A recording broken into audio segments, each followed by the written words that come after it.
Nadreen आदाब।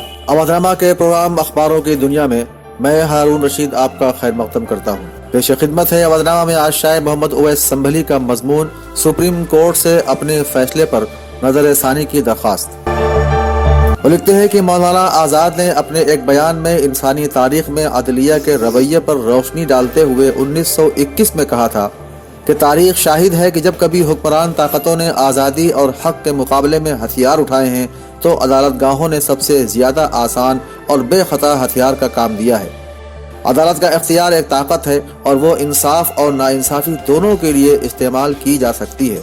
मुनसिफ government के हाथ में वो अदल और हक का सबसे बेहतर जरिया है, लेकिन जाबिर और जालिम हुकूमतों के लिए इससे बढ़कर इंतकाल और नाइंसाफ़ी का कोई आला भी नहीं।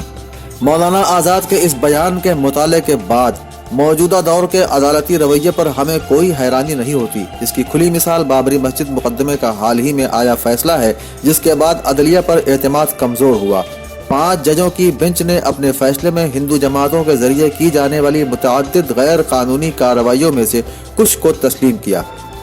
अदालत उज़्मा ने 1992 में मस्जिद के इन्हिदाम को गैर कानूनी बताया, लेकिन उसके मुजरिमों के साथ क्या सलूक होना चाहिए या उसके मुजरिमों को क्या सज़ा मिलनी चाहिए, इसको यकीनी बनाने के लिए कोई वाज़ेह हिदायत जारी करने से क्यों गुरेज किया? क्यों उसके मुजरिमों के खिलाफ मुकदमे की समाअत को जल्द अज जल्द तरीके से निपटाने के लिए कोई हिदायत जारी नहीं की? मस्जिद मस्मार करने के अमल को गैर कानूनी करार दिया जाता है, लेकिन उसके मुजरिमों पर चलाए जाने वाले मुकदमे की समाअत किस तरह होगी भी या नहीं होगी, इसका कोई जिक्र नहीं है। क्या यह इंसाफ का कत्ल नहीं है? अदालत सेकुलरिज्म को आइन के बुनियादी ढांचे का एक हिस्सा मानती है, लेकिन 1949 में जबरन मस्जिद में मूर्तियां रखने और 1992 में मस्जिद को शहीद करने वालों के खिलाफ कोई एक्शन नहीं लेती। ये क्या है? वह समझ लिखते हैं कि अदालत उज़्मा इस बात का भी एतराफ़ करती है कि मुसलमानों ने बाबरी मस्जिद की तामीर किसी मंदिर को मस्मार करके नहीं की। तकरीबन 490 बरस कब्ल अयोध्या में मस्जिद की तामीर अमल में आई, लेकिन सितम ये कि मुतनाज़िया मकाम महज आस्था की बुनियाद पर राम लल्ला को सौंप दिया गया। मीडिया के जरिए ये प्रोपगंडा आम किया जा रहा है कि मुसलमानों का बहुत बड़ा तबका इस नजरसानी की अर्जी के खिलाफ है। ये सरासर गलत फहमी है। बहुत मुमकिन है कि हमारी नजरसानी की अर्जी मुस्तरद कर दी जाए, लेकिन इसका हरगिज यह मतलब नहीं कि हम इसे दाखिल ही न करें। ये हमारा दस्तूरी हक है। मुसलमानों में एक तबका है जिसका कहना यह है कि इस कज़िये को यहीं ख़त्म कर दिया जाए। ये मुसलमानों का वो नाम निहाद दानिश्वर तबका है जो मुट्ठी भर है और मीडिया के प्रोपगंडे की वजह से उसे वक्ती अहमियत हासिल है, और इस वक्ती अहमियत को यह तबका बहुत अहम समझ रहा है।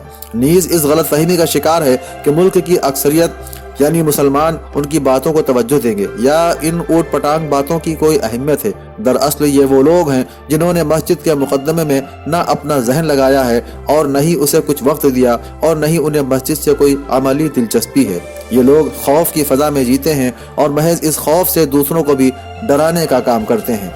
यूं हर एक जुल्म पे दम साधे खड़े हैं, जैसे दीवार में चुनवाए हुए लोग हैं हम। ये एक हकीकत है कि अक्सर वो दानिश्वर किस्म के लोग ही इस तरह की बातें करते हैं जो अमली तौर पर मैदान में कहीं नजर नहीं आते और मुसलमानों के मसाइल हल करने के लिए महज ज़बानी जमा खर्च करते हैं। बाबरी मस्जिद मुकदमे के फैसले से कब्ल ऐसे न जाने कितने दानिश्वर बोरी में पैसा भरकर घूम रहे थे कि हमारी तरह कोई ईमान का सौदा करने वाला श्री मुसलमानों में मिल जाए, और ये अपने मकसद में कामयाब भी होते रहे हैं। उसकी हर बात पे लब्बैक भला क्यों न कहें, उसकी हर बात पे लब्बैक भला क्यों न कहें, ज़र की झनकार पे बुलवाए हुए लोग हैं हम।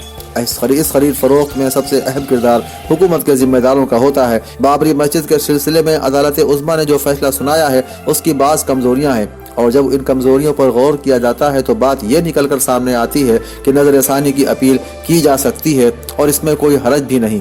अदालत उज़्मा ने एक फैसला सुनाया है और उस पर नज़रसानी की गुंजाइश भी कानून का ही हिस्सा है, तो उस अपील के दायर करने से किसी को इख्तिलाफ क्यों?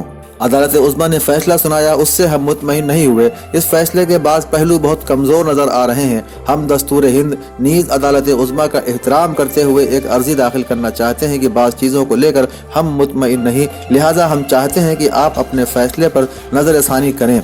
अब इसमें अगर किसी के पेट में दर्द होता है तो होता रहे, हम दस्तूर के दायरे में रहकर अपना हक मांग रहे हैं तो इसमें किसी को तकलीफ क्यों। वो लिखते हैं कि हम एक जमहूरी मुल्क में रहते हैं और यहाँ इजहार राय का हक सबको है।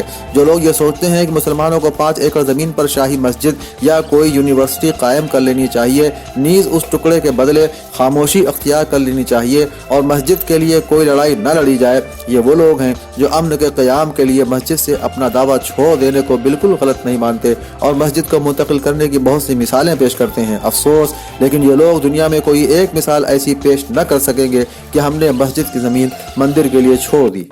श्री रविशंकर ने हाल ही में अपने एक अखबारी बयान में all India Muslim personal law board और जमयत हिंद की जानिब से नजरसानी की अर्जी दायर करने को दोहरा मेयार करार देते हुए कहा कि मुल्क के हिंदुओं और मुसलमानों को आगे बढ़ना चाहिए और मईशत को मजबूत करने की समत में काम करना चाहिए। उन्होंने ये भी कहा कि यह मामला काफ़ी पहले सुलझ गया होता अगर एक फरीक मुतनाज़ा जगह पर मस्जिद पर अड़ा न रहता।